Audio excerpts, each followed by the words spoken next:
पांवटा साहिब में कांग्रेस द्वारा हिमाचल में उपचुनाव में सभी सीटों के जीतने के बाद पूर्व विधायक किरनेश ने हिमाचल के लोगों को बधाई दी। इस दौरान उन्होंने पत्रकार वार्ता कर बताया कि लोगों ने महंगाई और किसान विरोधी नीतियों के खिलाफ वोट देकर कांग्रेस को जीत दिलाई है। इस दौरान उन्होंने कहा कि आने वाले 2022 के चुनाव में कांग्रेस पार्टी की सरकार प्रदेश में आएगी। आज हिमाचल की जनता ने जो दिवाली के ऊपर जो तोहफा दिया है कांग्रेस को, उसके लिए हिमाचल की सारी जनता को मैं अपनी ओर से बधाई देता हूं। चारों सीट जो जीती हैं, इसमें एक पार्लियामेंट सीट और 3 विधानसभा की सीट जीतकर बीजेपी के मुंह पर एक तमाचा मारा है।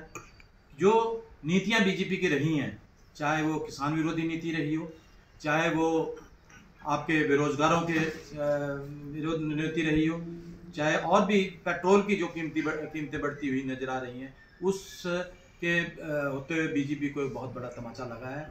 और जनता ने दिखा दिया है कि जो आने वाला इलेक्शन है भविष्य का, विधानसभा का 22 में, उसमें कांग्रेस बहुमत से जीतेगी और बीजेपी को यहाँ हार दिलाएगी। ये जनता ने दिखा दी है। आज बीजेपी ने जो सोचा था, जो हमारे सीएम है जयराम ठाकुर जी, वो सोचते थे कि मेरी अपनी घर की सीट है, मेरा अपना पार्लियामेंट सीट जो कह रहे हैं उनकी अपनी सीट है, उसमें वो सोच रहे थे कि इसमें हम भारी 2 लाख के करीब वो सोच रहे थे कि हम जीतेंगे। मगर सराज में ही जो उनकी अपनी कॉन्स्टिट्यूंसी है, पिछली बार जो लीड उन्होंने दिलाई थी उसमें बहुत कम लीड उनको मिली है वहाँ, और इसके लिए स्वराज से जो हारे हैं उसमें जयराम जी ठाकुर को भी एक बहुत बड़ा धक्का लगा है। आज इस उपलक्ष्य में यही कहना चाहूँगा, जो कांग्रेस के लोगों ने मिलकर एकजुट होकर जो मेहनत की है, वो मेहनत रंग लाई और चारों सीटें हिमाचल में कांग्रेस ने जीती। मुश्किलें खड़ी हो रही है, तो इस पर कांग्रेस की आगामी रणनीति क्या रहेगी सरकार के खिलाफ?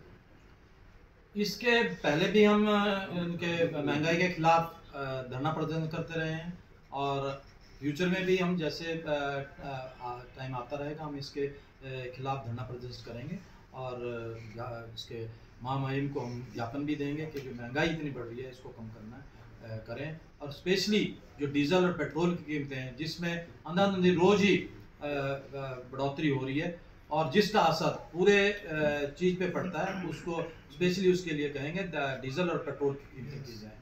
और गैस जो आज 1100 रुपये का सिलेंडर हो चुका है, और जो अब कमर्शियल सिलेंडर 2200 रुपये का हो चुका है, उससे लगता है कि भाजपा ने पैसा कमाना का एक नीति बना लिया पेट्रोल और गैस के ऊपर। ये अपना पैसा इसके ऊपर कमा रहे हैं। अगर भाजपा गवर्नमेंट चाहे इसके पेट्रोल के डीजल के कीमत कम कर सकते हैं, गैस की भी कीमत कम कर सकती है। जो इन्होंने टैक्सेस जितने लगाए हैं उनको ये कम करके इन गैस की और पेट्रोल की, डीजल की कीमत कम कर सकती है। जो उपचुनाव के परिणाम अभी सामने आए 4 सीटों के, तो आप क्या मानते हैं 2022 के विधानसभा चुनाव में इसका कितना असर होगा? ये तो साफ ही नजर आता है। हिमाचल की जनता ने बीजेपी को दिखा दिया है कि 2022 का चुनाव जो है, आने वाला चुनाव है, उसमें भी भाजपा कहीं नहीं खड़ी होगी और कांग्रेस में बड़े बहुमत से इसमें जीत हासिल करेगी। 2022 कहीं सर सरकार जैसे दालों को बढ़ा देती तो कभी सिलेंडर घटा देती, तो सर बढ़ते दाम और घटते दाम निरंतर सरकार के द्वारा जारी है। तो आपको लगता नहीं है सरकार एक हाथ से दे रही है तो दूसरे हाथ से ले रही है? मतलब जनता का ये मान रहा है। दिया तो बहुत कम ही है, यह तो बहुत ही कम हुआ है। जो प्राइस एक आधी था डीजल के प्राइस कम है, अदरवाइज तो रेगुलर आप देख रहे हैं, रेगुलर 30-35 पैसे बढ़ता जा रहा है। ऐसी दालों का है। इसमें तो ये एक दिखाने के लिए थोड़ा दाम कम कर देती है, अदरवाइज तो आप शुरू से लेके अब तक देखें लगातार कीमतों में, डीजल और पेट्रोल की कीमतों में बढ़ोतरी हो रही है। 2022 में आप क्या मानते हैं पांवटा में? 2022 में है कांग्रेस बहुमत से जीतेगी हैं, और 5 सीटें जो हमारी सिरमौर की हैं, उसमें 5 सीटें में जीत हासिल करेगी। अब जो 4 सीटें है, क्या कारण मानते हैं आप? इसमें सबसे बड़ा कारण तो एक महंगाई है, और लोगों ने राज साहब को श्रद्धांजलि दी है। जो राज साहब ने यहाँ अपने 6 साल के मुख्यमंत्री के उसमें जो उन्होंने काम किए हैं, उसमें उन कांग्रेस के उसके लिए उन लोगों ने श्रद्धांजलि राज साहब को दी। मैं ब्लॉक कांग्रेस कमेटी पांवटा साहब की ओर से समस्त लोगों की ओर से जीतने वाले सभी प्रत्याशियों को हार्दिक बधाई और शुभकामनाएं देता हूं। और जो ये हिमाचल में भाजपा की सरकार की कुनीतियों के कारण समाज का हर वर्ग जो दुखी है, तंग है, परेशान है, चाहे उसमें हमारा युवा बेरोजगार हो, किसान हो, मजदूर हो, मिडिल क्लास हो, आज हर कोई दुखी है।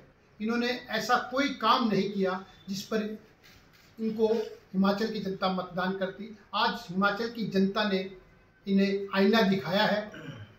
और मैं स्पेशली पोंटा की बात करता हूँ। हमारे यहाँ के जो विधायक हैं और ऊर्जा मंत्री हैं, वो जिस विधानसभा क्षेत्र में लगे थे वहाँ के भाजपा के प्रत्याशी की जमानत जब्त हुई है।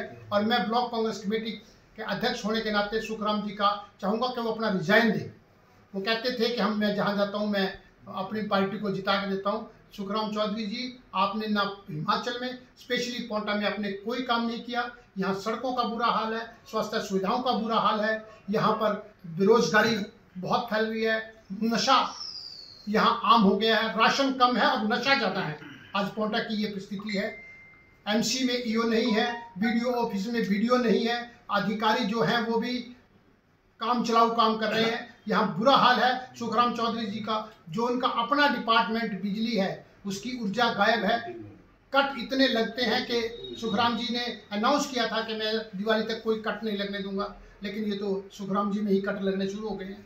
और आने वाले 2022 के चुनाव में भी यहाँ पे हमारा कैंडिडेट कांग्रेस का पोंटा से भी भारी मतों से जीतेगा।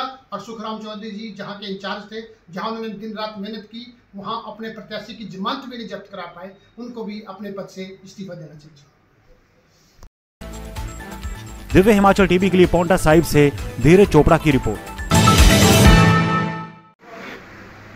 ਧੰਨ ਧੰਨ ਗੁਰੂ ਗੋਬਿੰਦ ਸਿੰਘ ਜੀ ਦੀ ਪਵਿੱਤਰ ਨਗਰੀ ਪੌਂਟਾ ਸਾਹਿਬ ਦੇ ਵਿੱਚ ਸਾਡੇ ਦੀਵਾਲੀ ਦਾ ਤਿਉਹਾਰ ਆ ਰਿਹਾ ਔਰ ਗੁਰੂ ਨਾਨਕ ਦੇਵ ਜੀ ਦਾ ਜਨਮ ਦਿਨ ਦੀ ਔਰ ਵਿਸ਼ਕਰਮਾ ਡੇ ਧੰਨ ਤ੍ਰੇਸਰ ਜੀ ਔਰ ਸਾਰੇ ਮੈਂ ਪੌਂਟਾ ਵਾਸੀਆਂ ਨੂੰ ਔਰ ਸਿਰਮੌਰ ਵਾਸੀਆਂ ਨੂੰ ਔਰ ਹਿਮਾਚਲ ਵਾਸੀਆਂ ਨੂੰ ਇਹਨਾਂ ਸਾਰੇ ਗੁਰਪੁਰਬਾਂ ਦੀ ਲੱਖ ਲੱਖ ਵਧਾਈ ਦਿੰਦਾ ਔਰ ਆਸ਼ਾ ਕਰਦਾ ਕਿ ਸਾਰੇ ਆਪਣੇ ਘਰਾਂ ਖੁਸ਼ੀ ਤੇ ਆਪਣੇ ਇਹ ਤਿਉਹਾਰ ਮਨਾਉਣਗੇ।